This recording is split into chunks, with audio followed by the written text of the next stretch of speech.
Good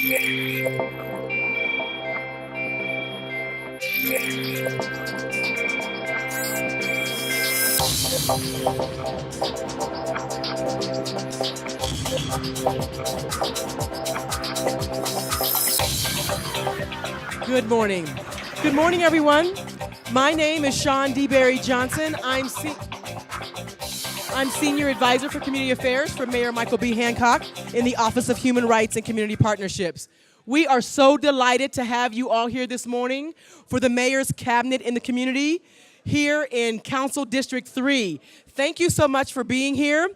We are going to go ahead and begin our program this morning. Looks like we have quite a bit of a crowd coming in still. If anyone needs interpreters, we do have our interpreters out front in the main lobby, and they will be able to help you. We also have our translator here in the front. And if there's a service that we haven't offered that you need, please come and see me and let me know. Spanish speakers? Wonderful. At this time, we're going to go ahead and begin our program. Again, we're very, very delighted to be here at El Shaddai Menez. We are very, very thankful and grateful to the leadership of this great, great, great building. We want to thank, with all of our heart, Empress Lopo. Come on over. Have a seat.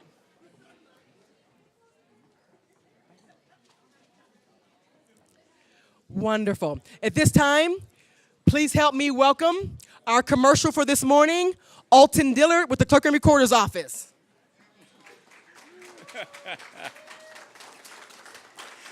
Good morning, everyone, and thank you for your hospitality.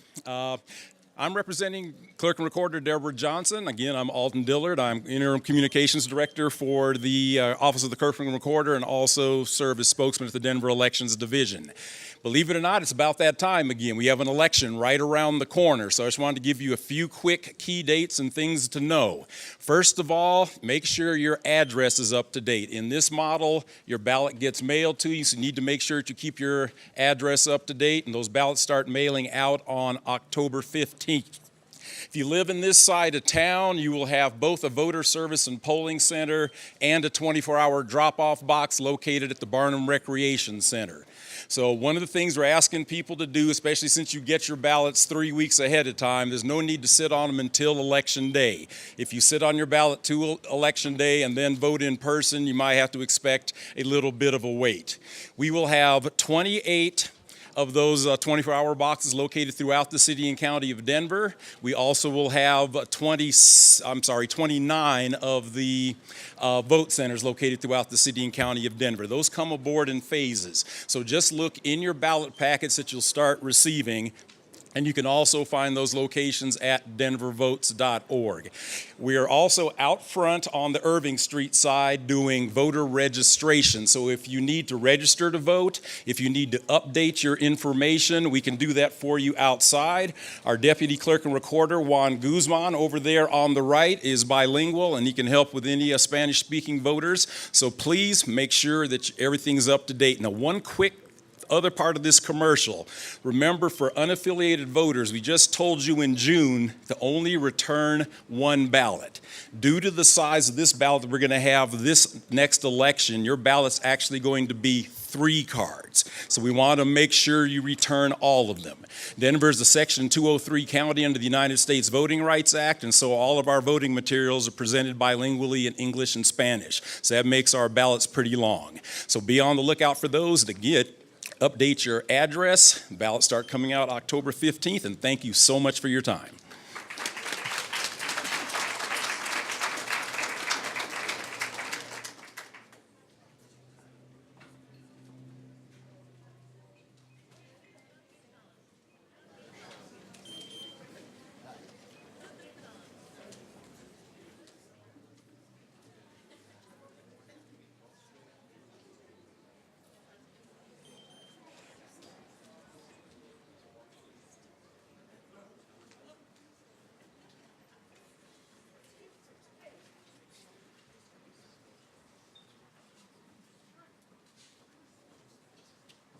Let me ask, do we have any more Spanish speakers who need translation?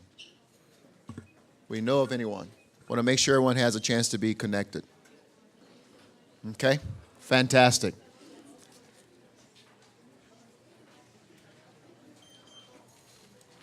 Thank you, Mayor. I was trying to take care of a problem.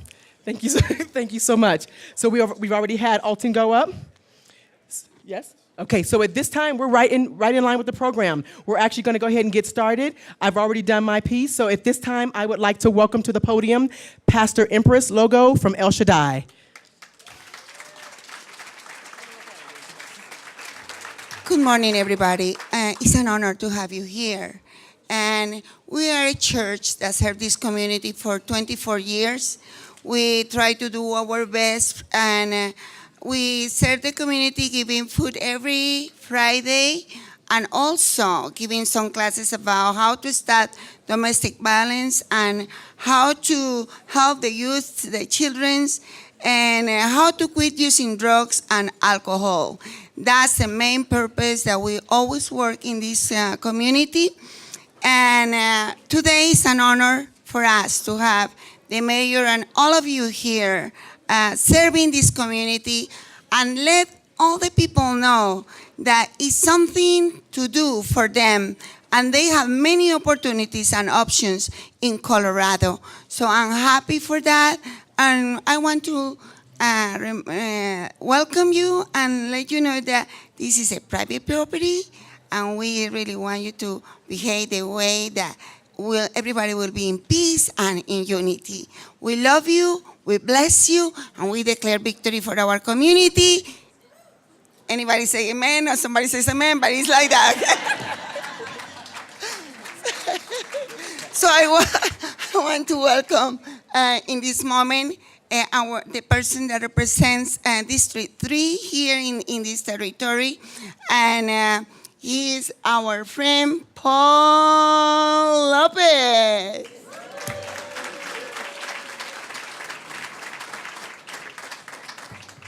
Gracias, Pastora. Good morning, buenos días. Como el West Side, buenos días. Eso, that's right. So I'm Councilman Paul Lopez. I've had the distinct honor and the pleasure to represent this neighborhood where I was born and raised, just over here on Vrain and Morrison Road. So much has happened. I'm so glad to see everybody turned out here in the West Side. It's a beautiful, this is what we've been learning to say, Mr. Mayor. It is a beautiful day in the West Side, right? So, and thank you all who've organized this. Thank you for hosting this. Gracias por tenernos aquí. Look, I think of the West Side, and I think of an opportunity like this, and for folks to be able to meet with agencies, to be able to have, get together as neighbors. This is kind of a way that in the city that we kind of trick you into being neighbors, right? And this is an opportunity for us to organize, to ask our questions, to make sure that our priorities are understood throughout the city. I've had the opportunity to represent this district through its renaissance. And I think of the word renaissance in Spanish, and it is renacimiento, the rebirth. And we've had a rebirth in the West Side. Because of the men and women of Public Works, every single street in our district has been paved. Because of folks, because of Parks and Recreation and the men and women of Parks and Recreation, we have 3 brand new parks. We've had reinvestment in our parks throughout the West Side.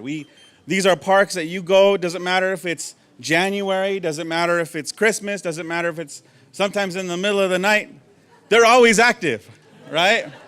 And there's always something going on. So, that's because of the hard work that we've been able to accomplish as a community. We cannot do this, and we will continue to not do this if we don't have organization in our community. And it doesn't require you to be a citizen. It doesn't require you to be a legal permanent resident. All it requires you to do is just to be a human being, right? And we want you to participate. We want everybody in our community to participate, from our young people to our elders. That's why we have this rebirth in our neighborhood. And I wanted us to thank all the community agencies that are here, every single one of you, for believing in our neighborhood, for believing in us, for having our back. And we have to remember that we have to have the backs of the men and women in the city. It doesn't matter if they're working for maintenance. It doesn't matter if they're working for Parks and Rec, or if they wear a badge with our police department, our men and women in District 1 and District 4 that patrol our areas, that keep us safe. We honor you. I was taught when I was a kid, you honor everybody in a uniform. It doesn't matter what kind of uniform it is, you honor them. And we honor you today in the city, every single one of you employees. So un aplauso de nuestra comunidad a nuestra ciudad, los que están trabajando. So with that, I wanted to say, absolutely get out and vote. That is our voice. And for those of us who don't vote, those of us who cannot vote, that doesn't mean you don't have a voice. You can knock on doors. You can hit that pavement. You can put a yard sign in your yard that says, "We will vote." You can wear Denver Votes sunglasses. They're pretty smooth. They're suave, and they say, Denver Votes right here. You know us West Siders in those shades, right? We like them. With that, I have to say the biggest thank you.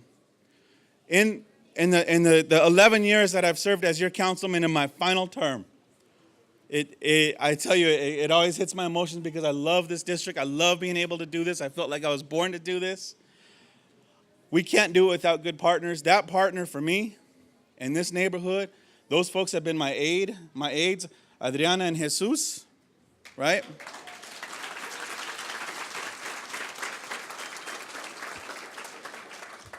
And a mayor that has had our backs. Hey, Mayor, we need a $3 million loan so we can get the folks who are living in the trailer parks who have no other place to go into housing. Done. Hey, Mayor, we need to get these sidewalks done in the neighborhood. Where at? Hey, Mayor, we need some money so we can get Paco Sanchez online, the park at Paco Sanchez online. They don't want it in other parts of the city. We want it here. Just let me know when it's going to come. Mr. Mayor, you've had our backs in our neighborhood, and I have to thank you for that. This doesn't happen without that partner, without somebody who also believes in equality and equity, right? And so I wanted to as I introduce you, I wanted to thank you for all these days, all these hard, long nights as councilmen sitting together, but all our work together in the city. So thank you so much. So, ladies and gentlemen, Mayor Michael Hancock. I just want to pause here for a moment. If we can have people come straight across here, we have a little clog in the doorway, or you can go around. There's extra seating on this side of the building. We can clear out that lobby and come around through these seats over here, okay? We do have translators in here and interpreters. Please come on in. Mayor, you're up. Buenos dias. Good morning, good morning, good morning. And let me just say to Councilman Lopez, it is a great morning on the east side as well. So Denver is popping. It's a great Saturday to be in Denver, Colorado.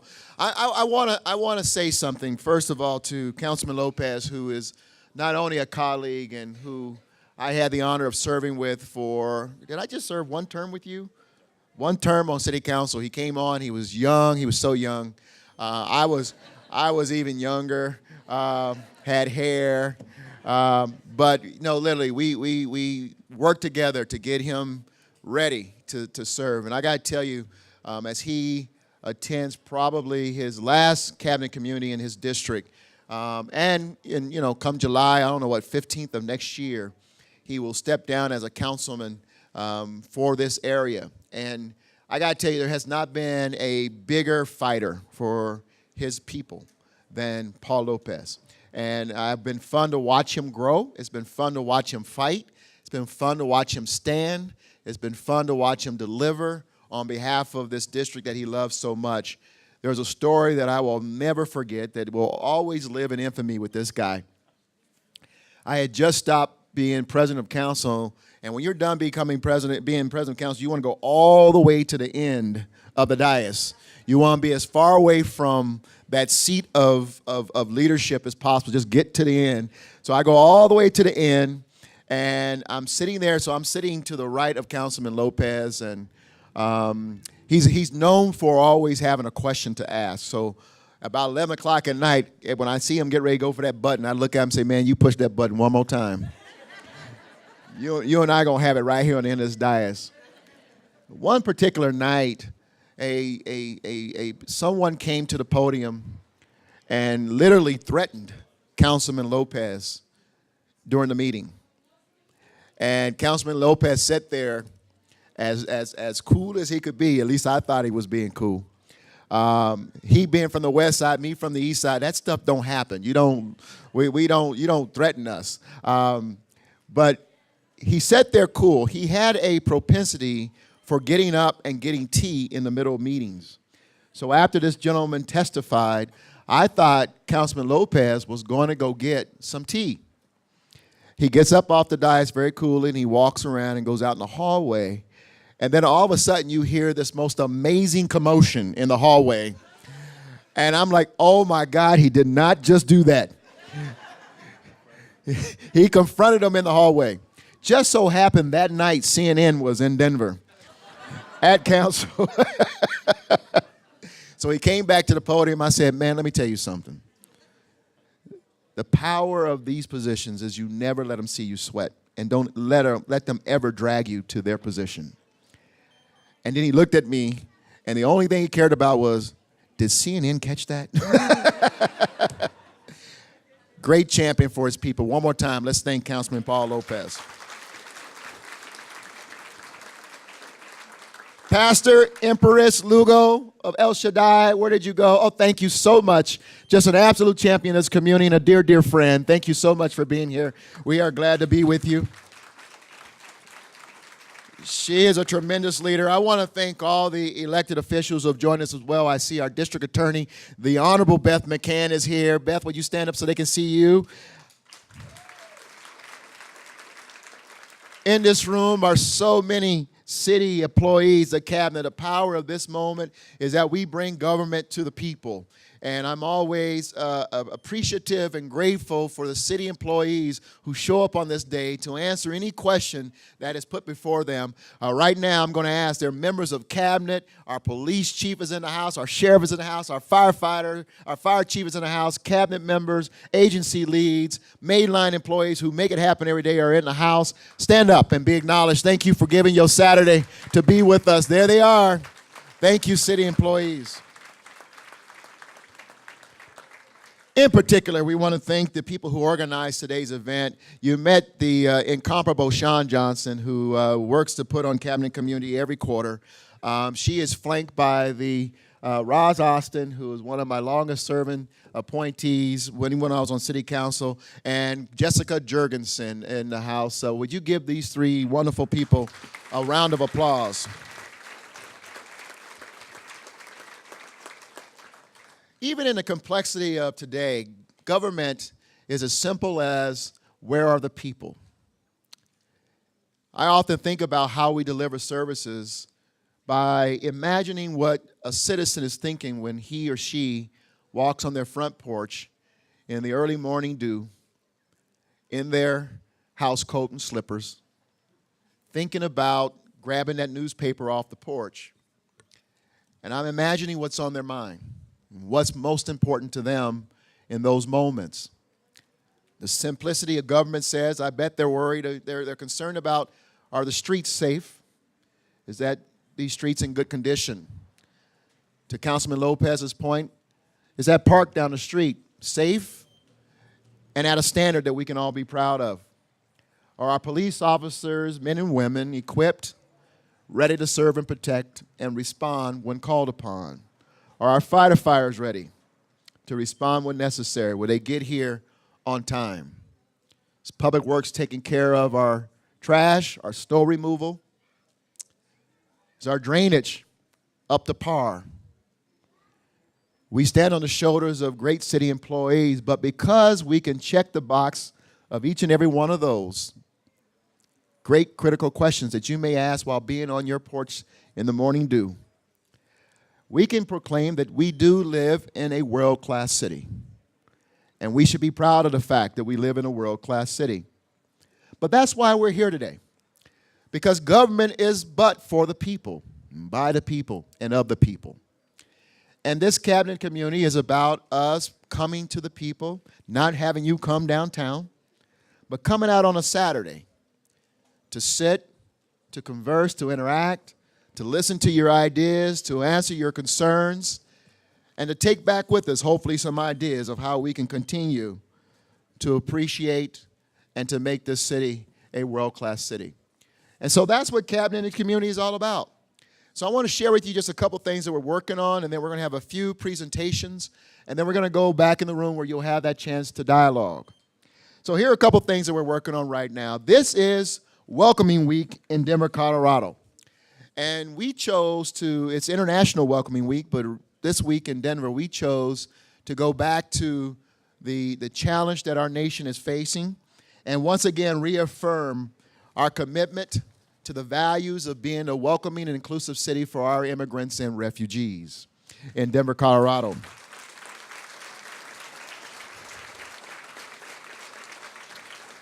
And so we have our new banner hanging where we've got our new Denver Hearts, our Denver Loves Immigrants banner.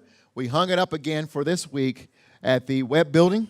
And so we wanted to encourage you, if you get a moment, to go down there and stand in front of that banner, take a picture and post it up on Twitter, Facebook, Instagram, whatever you use today. There's probably something new I'm not aware of. I'm sure my kids will share with me.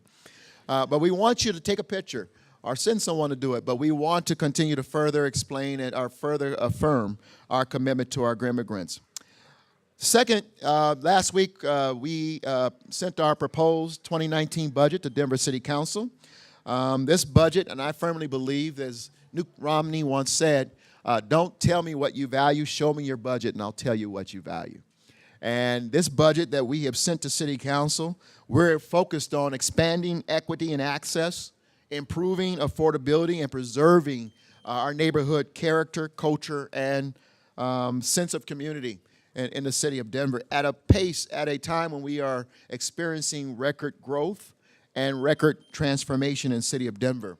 This budget includes a record more than $50 million for affordable housing, an additional $27 million for transportation and mobility to help build out our bike and ped network and expand bike share in places like the West Side. It includes improvements in neighborhood parks, expand parkland, and construct new pocket park here in the Westwood community on the West Side. And more support and better planning for residents and neighborhoods where development is occurring, which is a part of what we call our equity platform. So that's why today you're going to hear some presentations around some of these areas that we're really focused on to continue to grow our city and to continue to affirm our place as a globally competitive and world-class city. We're going to hear from David Giacomo regarding our Vision Zero efforts, and I know in this part of town where you're spending a lot of time focused on Vision Zero, particularly with regards to Alameda and Federal and Sheridan. Erin Brown is here from our Division of Children's Affairs, and she'll give you an update on what we're doing with regards to our children in this area. We are proud to have Britta Fisher as she is entering into the last few days of her pregnancy. We appreciate Britta's here, but she is our Chief Housing Officer, and she will bring a brief presentation. And then for the first time in Cabinet Community, we get a chance to present our new Denver Police Chief, Paul Smiley Payson. And so I'm very excited about these presentations. They'll be brief, and then we'll give a chance to go and you get a chance to talk to these presenters as well as the rest of us in the fair room. So let's bring up David Giacomo to talk about Vision Zero.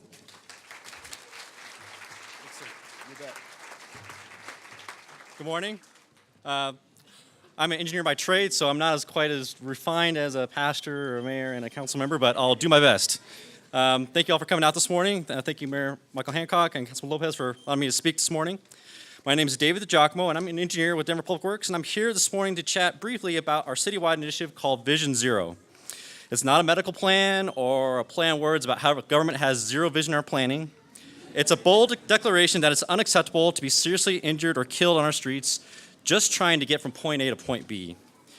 We all rely on the transportation system to access jobs, education, healthcare, food, recreation, maybe visit our friends and family to watch the next Broncos win. But last year, nearly 40,000 people lost their lives nationwide in traffic-related crashes. This is second only to the loss of life caused by the opioid crisis. Here in Denver, 51 people died just trying to get from point A to point B in 2017. Again, in a first world country in a world-class city like Denver, this is totally unacceptable and preventable. So, little interaction for right now. Can I get a quick show of hands? How many of you have been personally hurt or injured in a crash? How many have a family member or a friend that has been injured in a crash? Just look around. This affects everybody, right? So this is a major issue, so what are we going to do about it? We've developed a 5-year action plan. I have a copy right here. We got it on our table. It lays out the groundwork to eliminate all serious crashes and fatal crashes by the year 2030. 0 is a bold goal, but is the only goal. Nobody deserves to suffer a life-changing injury or worse just trying to get around town. The action plan not only spans all agencies within the city of Denver, but it also includes the good folks from Denver District 4 and our partner agencies like Colorado DOT and RTD. Together, we'll be doing our part to plan, design, build, operate, and maintain streets that are safer and more forgiving for all road users, no matter how you choose to travel, be it walk, drive, bus, rail, or bike. The changes and efforts you'll see on Federal Boulevard in the next several years will illustrate this collaborative effort. A dozen traffic signals along the corridor will be reconstructed to improve pedestrian ramps, add left turn arrows to improve safety, and we'll be adjusting timing on a corridor to improve reliability and travel times for RTD buses, and much, much more. But we can't do it alone. We all need to do our part to expect more from one another. Drive your car like your grandma's riding shotgun and not Vin Diesel on Fast and the Furious. Check your speed and put your phone in the glove box when you're dropping your kids off to school. Your child's classmates depend on it. You can find out more on our website at denvergov.org/vision0. We can also stop by the yellow table, and we'll also have, on this first day of fall, the nights are going to be a little longer, so stop by, get a light, and say hi and ask any questions you may have. Thank you. Thanks, David. Good job. You want to take your book there? Thank you, David. And that's an important initiative in the life of our community. We do have to figure out how we become safer on our byways and our roadways. People are more distracted than ever in anywhere, all over the country. People got these devices, and they're more focused on their phones than they are the steering wheel. So please tune into that, because I think we can all play a role. It starts with us, right? That's the point. Let's get up and keep moving. We have Aaron Brown, who runs our Denver Division of Children's Affairs.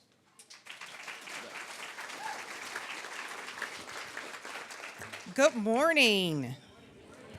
And I am excited to be here in Westwood, not only to share with you the work we do at Children's Affairs, but more importantly, really excited to share the great community assets that support the children and youth and families in this neighborhood.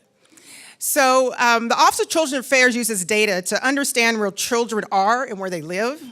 We also use this data to determine where the city should invest and to work to provide programs and services to meet the needs of your neighborhood. We recognize that assets and challenges vary across all neighborhoods in Denver, and by using this data, it ensures we are making investments decisions with the lens of equity, and all neighborhoods have access to opportunities. And so I want to share with you how we continue in the city to invest in youth. And so annually, the Office of Children's Affairs, we track our youth spending in the city. And I'm excited to share that in 2018, the city has invested $254 million in 115 youth programs with partnership of 20 city agencies. So when the mayor speaks around priorities, his budget absolutely shows that. Also, people often wonder, how do you know you're doing the right work? How do you measure the difference that the investments that we make in neighborhoods are really valuable? And so we also track 5 citywide goals, and that's what helps us understand, are we moving the needle? Are we doing better for our children and our families? And so briefly, those 5 goals are, we are working to increase the number of children who have high quality access to early childhood programs. We want to increase the number of Denver students that are reading at level by 3rd grade. We want to decrease the number of disconnected youth, increase the number of students who have access and complete post-secondary pathway and obtain a job. And lastly, we want to increase the percentage of children who are at a healthy weight. And so you see, we've absolutely selected goals that span the whole youth developmental spectrum. And so that's how we think about our work. And as a city, we're really working hard to ensure that all neighborhoods have access to services, activities, and supports that make their neighborhood a safe place to live and play. And so here in Westwood, I've had opportunity to work with some of the residents here in Westwood, and here's what I know. Your community voice has truly made a difference, and you should be proud of that. Your willingness to partner and bring ideas and solutions to the table with the city and your community partners, you have greater access to high-quality preschool, healthcare, workforce programs, art and culture experience, parks, walking paths, fitness zones, and career readiness and literacy activities right here at your own Westwood Library. And I'll just share just a really quick story. In my previous role, I ran the recreation department for the city. And I remember probably about 3 or 4 years ago, I was in Council Lopez's office with residents and architect students, I think from CU Denver. And we were doing recreation city modeling at that time. And so it's just so exciting to see, thanks to the Denver voters, that Westwood will be getting a $37.5 million rec center. You should be excited and proud of that. And there are just so many wonderful programs in Westwood that are supporting children and families. For our youngest learners, there are 120 children in Westwood high-quality programs through our Denver Great Kids Head Start centers. We have 4 locations here, and we know that children that are enrolled in these programs are less likely to repeat grades, need special education, more likely to graduate from high school, earn more money, and own a home as an adult. So we know that preschool matters, and we will continue to invest and partner. During this past school year, our Denver preschool program has invested $700,000 in tuition support for Westwood families, allowing 4-year-olds to participate in high-quality preschool and support our working families.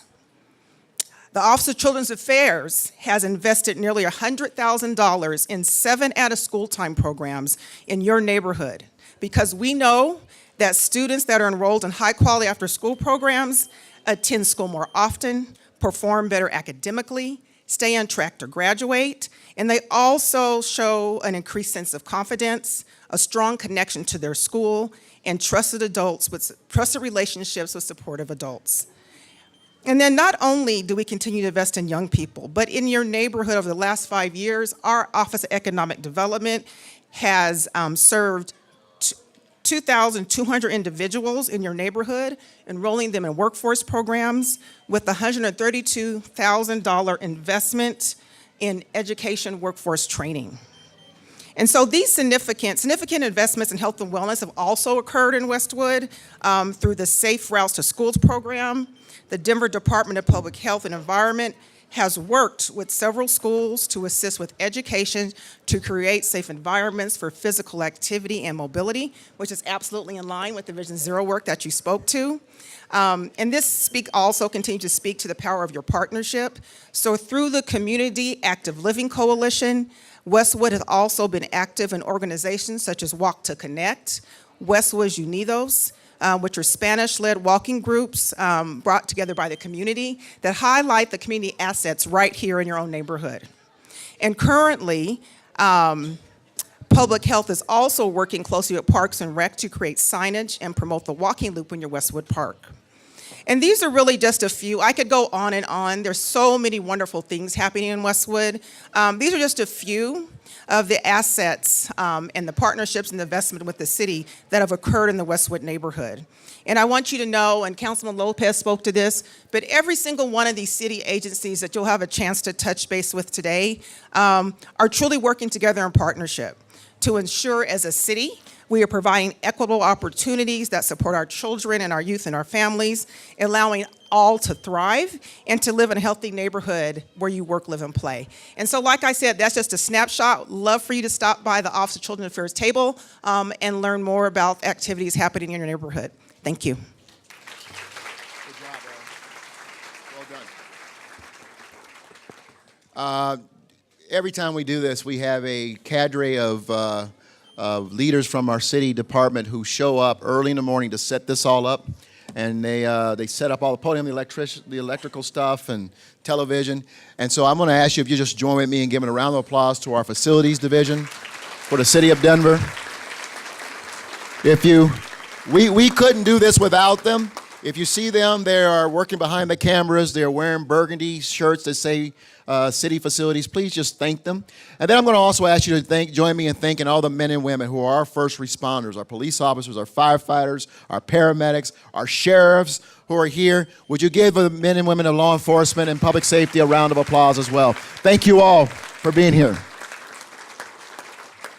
Next up, as you all know, we've been working on affordable housing issues here in the city of Denver, and so I'm proud to bring up our Chief Housing Officer for the city of Denver, Britta Fisher.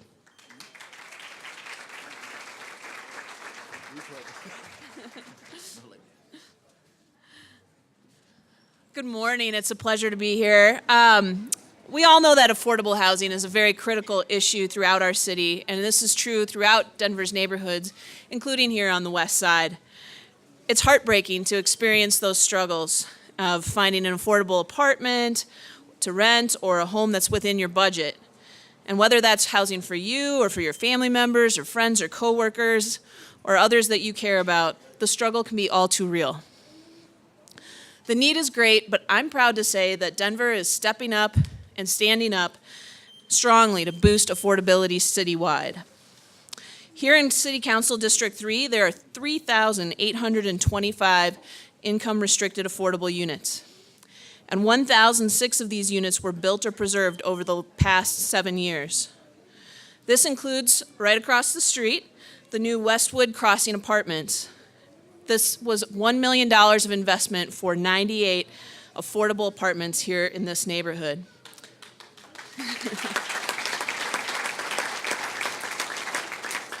And there are other examples here, including Terraza del Sol, just east of here, and 197 new apartments at Del Corazon on Morrison Road. Next year, through the proposed budget, the city will have a record $50 million available for affordable housing. We have prioritized our investments, and we are going for deep affordability, with approximately half of our funds supporting housing our homeless and people earning up to 30% of the area median income. That's basically $18,900 for a single person, or just under $27,000 for a family of 4. We're also doing additional affordable rental and home ownership. But we can't build our way out of this affordability challenge. That's why we support launching a number of new programs promoting both access and stability. We know that unexpected financial setbacks can occur, and that is why we have created the Temporary Rental and Utility Assistance Program. Helps provide assistance to households facing financial hardship or other factors that put them at risk of displacement.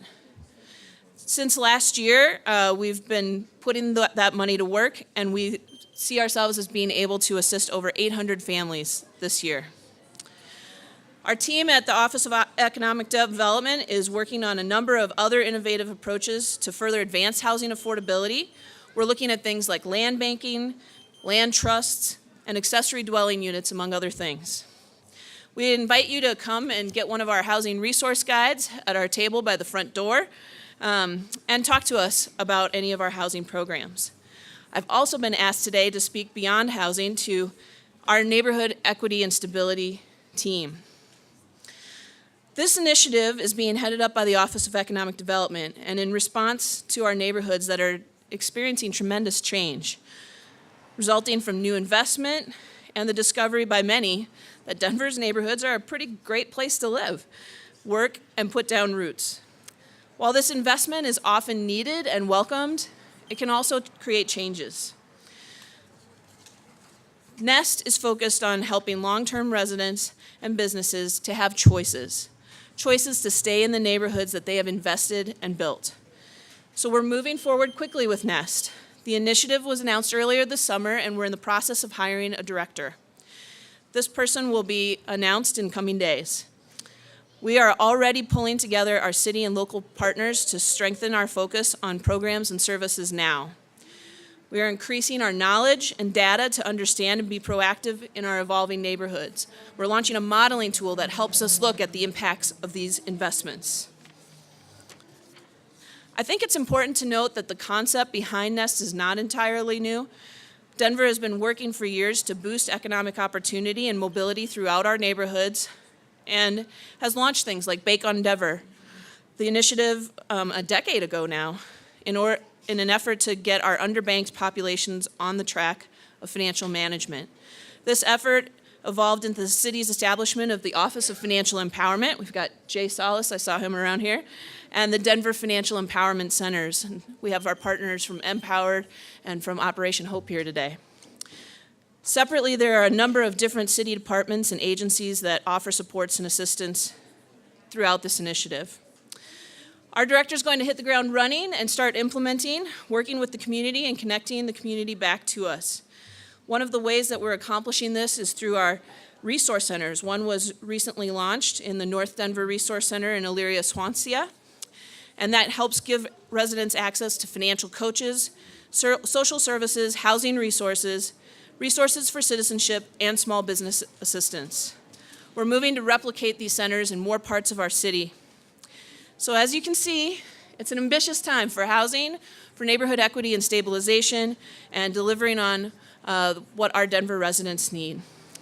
We're not alone in this. There are other cities throughout the country that are struggling as high-cost cities and working on anti-displacement, and they're paying attention to what we're doing here in Denver. So we're very proud to take these innovative steps and happy to talk with you after the presentations. Thank you.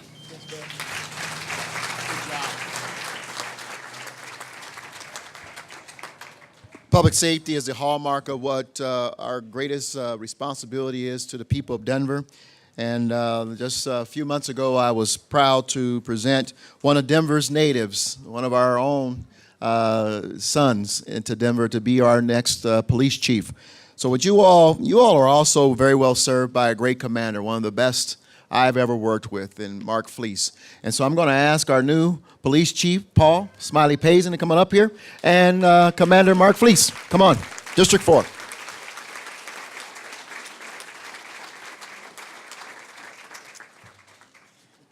Thank you, Mayor. It is a beautiful day, and it's a beautiful day in North Denver as well, Councilman Lopez. As a native son of this city and a proud North Sider, it's an honor to be here in front of you. I want to share with you real quick the department's future. Thanks to the leadership of Chief White, we have a very strong foundation, and now we get to build, grow, and stretch from that foundation. And our future is to reduce those issues, those social harms that impact our community. And we're going to do this through precision policing, collaboration, and innovation. What we're talking about is addressing the drivers of crime, mental health, substance abuse, the fear of crime, and also, as you heard, the importance of traffic safety, multimodal transportation. This is an exciting time for this city because one thing that I've noted is alignment. When we talk about reducing social harms, that's directly aligned with the vision of Executive Director Troy Riggs and his 3 pillars when he talks about using information, reaching out to our communities in the 142 census tracts. And what is also aligned is the mayor's vision when he talks about the most vulnerable in our population not being left behind. So I'm extremely excited that there's direct alignment not only in the city's administration, but also in the district attorney's office. Because when you talk about criminal justice reform and coming up with different ways to address these issues, this is the first time that I've seen that our city has the opportunity to really do some unique and special things.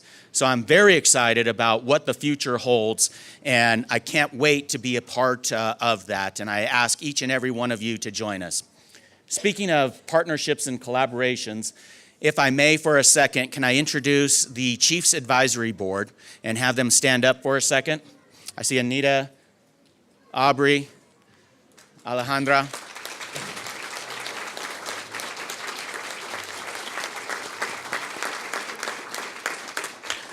Thank you. Anita's one of your neighbors. Did you walk here? You're only a couple blocks away.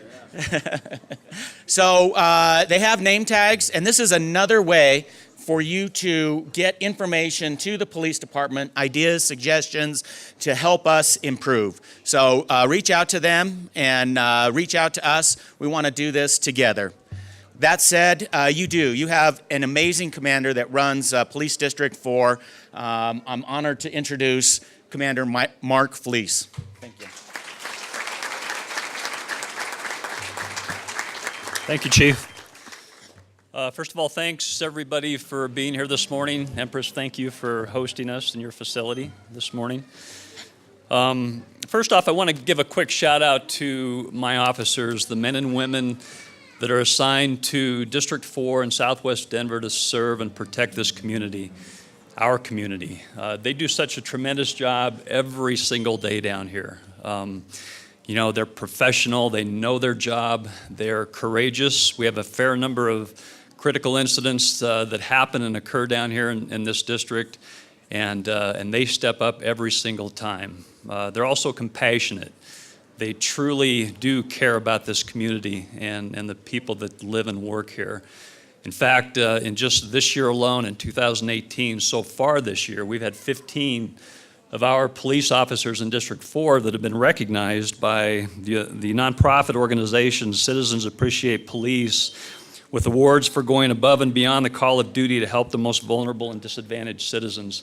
And I think we have at least 5 of them that I've counted so far that are standing in this room. So thank you to all you guys.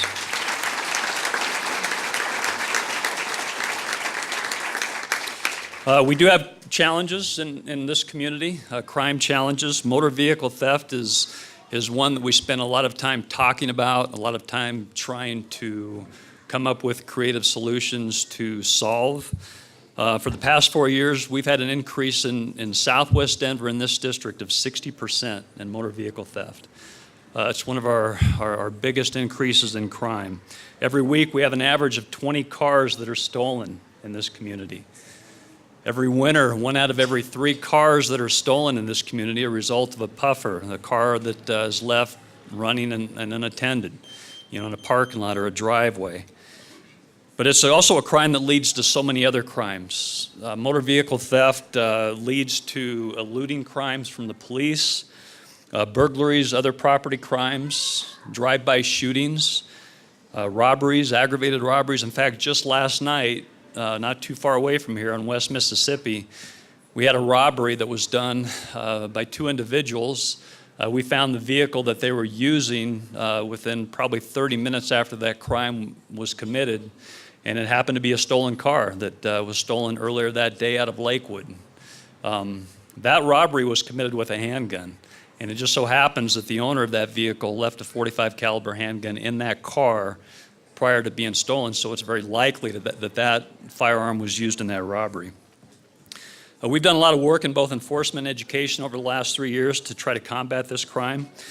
One part of this is education. We have so many young people that we realize down here that are part of that crime, that go out and steal motor vehicles, cars.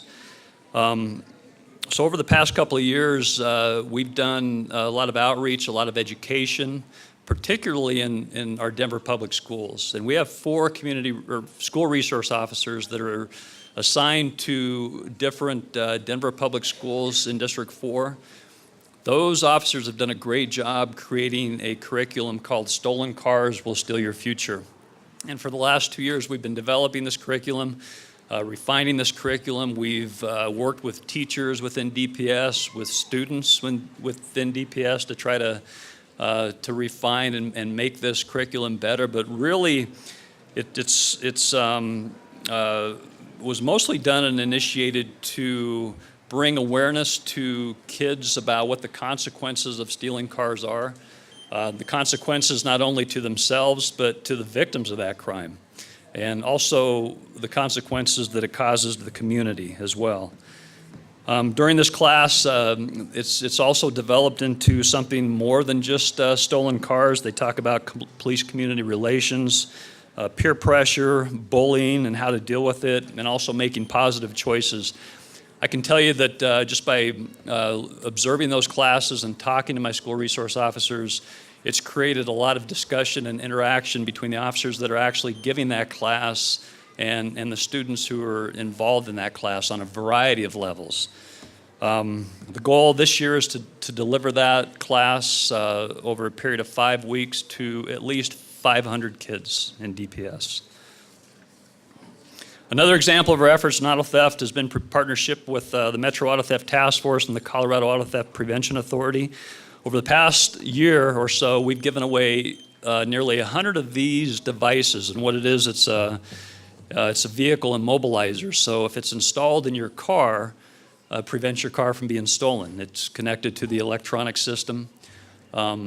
So we happen to have a few of these things left, and we've distributed these things over the past few years and we've specifically identified individuals in our community that have cars that are most targeted. You know, you got Honda Accords and Civics are at the top of that list. Jeep Cherokees and Liberties, Ford F-250 and 350 pickup trucks, and so we've actually gone out, identified those individuals, and provided these immobilizers to them. This is a $600 value. And so if you have one of these vehicles, and you can talk to Officer Ruben Garduno afterwards that will be at the public safety and the police booth. If you have a vehicle and you live within the city and county of Denver, we will not only give you one of these things, but we will have it installed entirely for free. So please see us afterwards. I want to do say one final thing about motor vehicle theft too. Even though we've had those large increases for the past few years, this year I think we're finally making some gains. We're 3/4 of the way through the year, and we're just up slightly in percentage over last year with motor vehicle theft. In 2017, there were 9 fatalities related to automobile crashes over here on South Federal. 5 of them involved pedestrians attempting to cross the street. And in response to this and that risk and danger out on South Federal, Mayor Hancock convened a task force titled One Federal as part of the Vision Zero program that David talked about a little while ago. There's been a lot of improvements made up and down Federal. Pedestrian traffic signals are one of them to allow pedestrians more time to cross the street in designated crosswalks. There's been a lot of community engagement and outreach for the people who live and work up and down Federal. Our officers here in District 4, traffic operations officers, have given training, pedestrian training to hundreds of citizens and like I said, the people that work and live up and down Federal over the past 2 years. There's been several lighting upgrades that have happened. There's traffic signal settings that have been put in place to control the speed up and down South Federal. One death is too many, and we still have work to do. We know that, but so far this year, again, we're 3/4 of the way through the year. We've had 2 fatalities on South Federal compared, again, with the 9 last year. So again, I want to say thank you for everybody for being here. Please visit us. I'll be around for the entire morning, and if you have any questions, and we certainly have 2 or 3 of our officers here as well. So thank you. Good job, Commander. Thank you. All right, that concludes our presentations. We are right on target. Today is the end of the summer, which means it's also the end of the hundreds of events that occur in our city. This city hosts probably more major events than any city in the country outside of New York, whether it's People's Fair, Taste of Colorado, Cinco de Mayo, many music festivals throughout the city. Just last week, we hosted a new event to the city of Denver on this side of town called Grand Doozy. Did anybody get a chance to go see Kendrick Lamar, Stevie Wonder? I sang. Just kidding. But there's someone in this office. I just want to do a shout out to Katie Stracina, who is our Director of Special Events, who helps coordinate all those events. Would you guys join me in giving her a round of applause? Wave your hand so they know who you are. If you have any complaints about those events, go see Katie today. Ha! You didn't know I was setting you up. No, but it is a phenomenal coordination that has to occur around all these events so we can enjoy a great summer of events in the city of Denver.